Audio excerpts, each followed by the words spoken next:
उत्तराखंड में स्टील उद्योग की उत्पादन क्षमता बढ़ाने और ऊर्जा दक्षता को बेहतर बनाने के उद्देश्य से बाजपुर रोड स्थित एक होटल सभागार में एक दिवसीय तकनीकी प्रशिक्षण कार्यक्रम का आयोजन किया गया।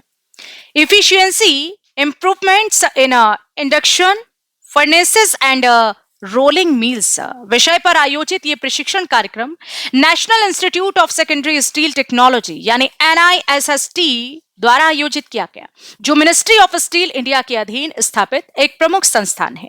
कार्यक्रम में उत्तराखंड के विभिन्न क्षेत्रों से पहुंचे स्टील उद्योग से जुड़े उद्योगपतियों और तकनीकी विशेषज्ञों ने भाग लिया। प्रशिक्षण के दौरान प्रतिभागियों को इंडक्शन फर्नेस और रोलिंग मिल्स की कार्यक्षमता बढ़ाने, ऊर्जा की खपत कम करने तथा उत्पादन प्रक्रिया को अधिक प्रभावी बनाने के आधुनिक तरीकों की विस्तृत जानकारी दी गई। विशेषज्ञों ने अपने संबोधन में बताया कि नई तकनीकों के उपयोग और बेहतर प्रबंधन प्रणाली अपना करके स्टील उद्योग में उत्पादन लागत को कम किया जा सकता है, साथ ही उत्पाद की गुणवत्ता में भी उल्लेखनीय सुधार संभव है। प्रशिक्षण सत्र में व्यवहारिक उदाहरणों और तकनीकी प्रस्तुतियों के माध्यम से इंडक्शन फर्नेस के कुशल संचालन, ऊर्जा प्रबंधन और रोलिंग मिल्स की कार्यप्रणाली से जुड़े महत्वपूर्ण पहलुओं पर विस्तार से चर्चा की गई।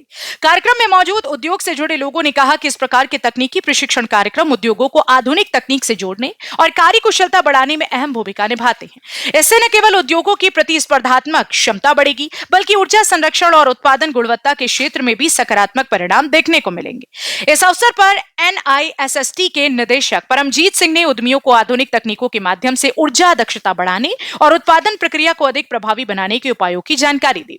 वहीं KVS प्रीमियर समूह के प्रबंध निदेशक देवेंद्र अग्रवाल ने कहा कि इस प्रकार के कार्यक्रम स्टील उद्योग के भविष्य के लिए बेहद महत्वपूर्ण साबित होंगे और उद्योग को नई दिशा देने में सहायक बनेंगे।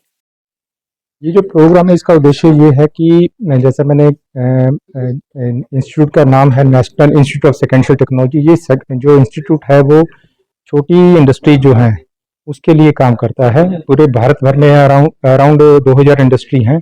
इन इंडस्ट्रीज को कैसे एनर्जी एफिशिएंट बनाया जाए, ऑपरेशनल एफिशिएंट बनाया जाए और उनकी प्रोडक्टिविटी को इम्प्रूव कैसे किया जाए और क्वालिटी ऑफ प्रोडक्ट कैसे बढ़ाया जाए, इसके लिए हम लोग काम करते हैं।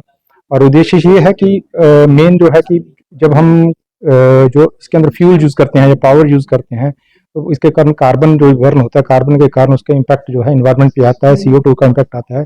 इस पे इम्पैक्ट को कैसे कम किया जाए, ये सब हम उनको बताते हैं। क्योंकि इससे अकेला इन्वायरमेंट पे इम्पैक्ट नहीं कम होगा। अगर हम किसी एनर्जी का यूटिलाइजेशन कम करेंगे तो इनकी उत्पादकता भी बढ़ेगी और इनकी कॉस्ट ऑफ प्रोडक्शन है वो भी कम होगी। इसके लिए हम लोग काम कर रहे हैं।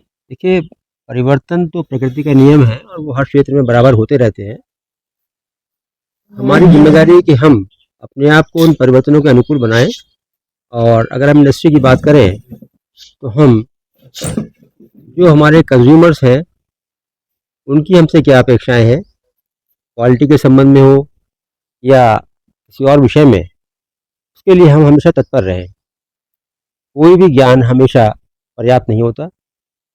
समय के साथ साथ टेक्नोलॉजी बदल रही है, ज़रूरतें बदल रही हैं, उत्पादन की प्रक्रियाएं बदल रही हैं। तो हम अपडेटेड रहें, इसके लिए आवश्यक है समय समय पर विभिन्न माध्यमों से हम उसको सीख पाएँ और अपने उद्योग में उसको अप्लाई कर पाएँ। मिनिस्ट्री ऑफ स्टील का ये मानना रहा पिछले कुछ वर्षों से ही, जो सेकेंडरी स्टील सेक्टर है जिसको पहले महत्व उतना नहीं दिया जाता था, लेकिन जब इस संज्ञान में आया कि इसका योगदान भारतवर्ष के सकल उत्पादन में लगभग 48% है और बहुत कम संसाधनों में एक बेहतर क्वालिटी का स्टील सेकेंडरी सेक्टर बनाता है, तो मिनिस्ट्री ने अपना फोकस इस ओर किया और ये प्रयास किया कि हम कैसे इसकी उत्पादकता को बढ़ा सकें, कैसे हमारे जो प्रोडक्ट्स हैं उनकी क्वालिटी को इम्प्रूव कर सकें, कैसे उत्पादन लागत कम कर सकें। पिछले 2 वर्षों में मिनिस्ट्री ऑफ स्टील ने बहुत सारे टीम्स बनाई, टास्क फोर्स बनाई, जिसमें चाहे वो स्किल डेवलपमेंट था, चाहे ग्रीन स्टील टैक्सोनॉमी थी, चाहे एफिशिएंसी के विषय में था। और ये मेरा सौभाग्य रहा कि उन 26 टास्क फोर्स में से देश भर में से करीब 14 टास्क फोर्स में सेकेंडरी स्टील को मैंने ही रिप्रेजेंट किया। तो अभी आपने जैसे ग्रीन स्टील टैक्सोनॉमी के बारे में सुना, उत्तराखंड की पहली इकाई है Kashi Vishwanath steels private limited से 4 स्टार रेटिंग मिली। और ये केवल इसलिए मिल पाई कि हमने अपनी उत्पादन प्रक्रियाओं में प्रयास ये किया कि हम एनर्जी कंजम्पशन कम करें, वर्कर्स की सेफ्टी के लिए काम करें, कार्बन एमिशन कैसे कम हो, वो एनर्जी और वो रॉ मटेरियल यूज़ करें, उसका लाभ निश्चित रूप से आने वाले समय में मिलेगा।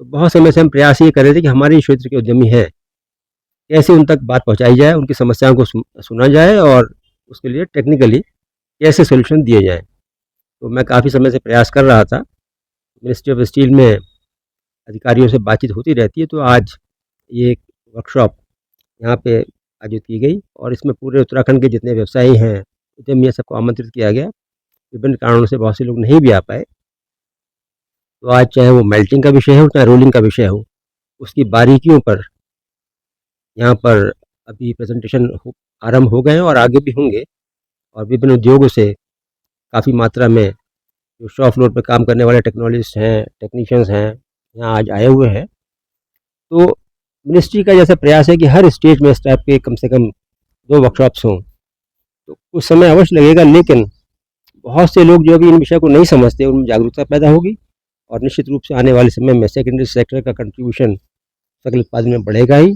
साथ साथ जो ग्रीन स्टील का प्रोडक्शन है, उसमें सेकेंडरी सेक्टर अग्रणी रहा है, आगे भी रहेगा। आने वाले समय हम सबके लिए उज्जवल होगा, इसकी मैं कामना करता हूँ।